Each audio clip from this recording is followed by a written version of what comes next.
Derek Mahony. Today I would like to discuss the importance of picking up airway obstruction in children as early as you can. This is young Phoebe. I'm just seeing her for a new patient exam. Mum brought her daughter to me because I'd asked Mum to shoot a little video of her daughter sleeping, and that's a really good guide. I asked parents to use an app which is called Snore Lab. It's free to download, and it records laboured breathing and snoring, so it gives me an indication of what's going on in the child's sleep. But there's nothing better than a video or a photo of the child sleeping. So you see in a minute Phoebe's video where she's got the classic sort of open mouth posture, struggling to breathe, and maybe signs of apnea.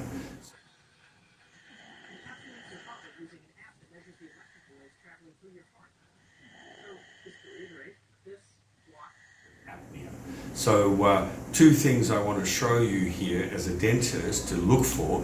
Number one is the Mallampati, the index at the back of the throat. If you give me that chart, the Mallampati chart. So let's have a look here. The second thing is to look for bruxism. So a child has such excessive wear at this age, normally it's related to large adenoids and tonsils.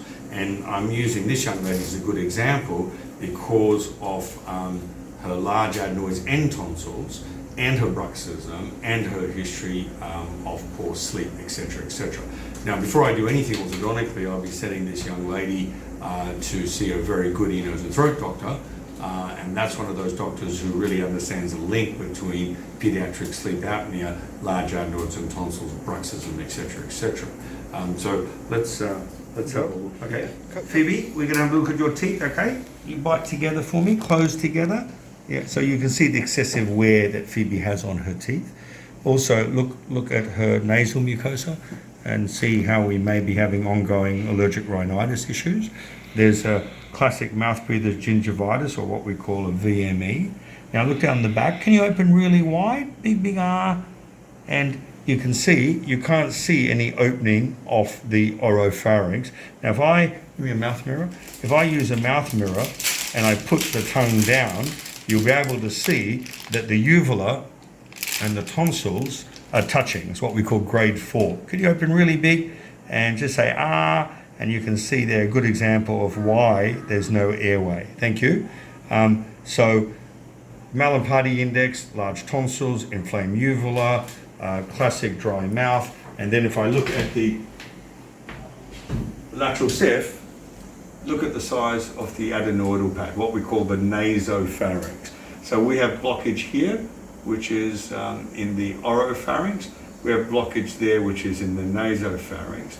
And all of that is going to contribute to poor sleep, increased chance of bruxism. And for children, when it comes to school, they are not as attentive if they're not sleeping well. And this is where there's a lot of research now to look at children's cognitive development when they're not sleeping well. And the greatest research, and I'm happy to send anyone a copy of the paper if they like it, is by Dr. David Gozal. And David Gozal has measured IQ performance in children with and without sleep apnea, and you'd be amazed at that you can drop up to 10 IQ points a year if this is not diagnosed. And the best people to diagnose this, I feel, are the general dentists, because they're looking at young kids, but they're looking at their teeth. Start asking questions. Does your child snore? What's their sleep like? Are they grinding their teeth? I like using what's called the Bears questionnaire. So also, if any parent is interested, I can send them a copy of the Bears questionnaire. I can send them the link to the Snore Lab app. For the dentist, look in the mouth. This is a Mallampati index. I'll just take my gloves off. And you can see that's what we're looking at. Normal is class 1. You can see the opening of the oropharynx. In a child like this, you're looking in between 3 and 4 where there's hardly opening. And 3 and 4 is an indication for referral. So luckily, we've picked up this young girl early. Mum's good intervention, knowing that she's not sleeping well, hearing the snoring, are looking in the mouth, and now we work with a great ear, nose and throat doctor. As far as do we need follow-up, I'll wait till the airway is changed, and I would then suggest we do some buteyko rebreathe. You can almost hear her laboured in breathing there. Can you breathe in and out for me? And see, and breathe out.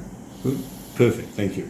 So, so after we've fixed the airway, I use things such as pediatric myo brace to help change the tongue posture. But what you've got to understand, just removing the adenoids and tonsil doesn't mean that this young lady will convert to a nasal breather.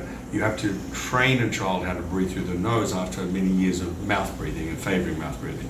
And I use appliances for that, as well as very good myofunctional therapists, because the myofunctional therapists exercise those muscles that link the pharynx to the palate. So a lot more information on that. So thanks very much for letting us look in your mouth. Okay, cool, right, excellent. Thanks.